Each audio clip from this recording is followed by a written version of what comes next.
Hi అండి. ఈరోజైతే మేక తలకాయ కర్రీ చేస్తున్నా.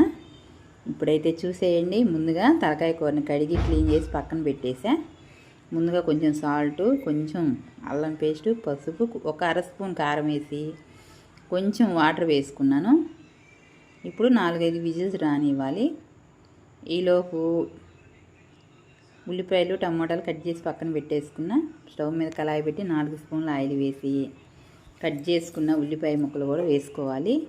ఈ ఉల్లిపాయ వేగిన తర్వాత అల్లం పేస్టు 2 స్పూన్ల అల్లం పేస్ట్ వేసా. టమాటా కూడా వేసి బాగా వేగిన తర్వాత ముందుగా తలకాయ కూరను ఉడకబెట్టి పక్కన పెట్టుకున్నాం కదా, అవి వేసి ఆయిల్లో ఒక 10 నిమిషాల పాటు మగ్గనివ్వాలి తిప్పుకుంటూ.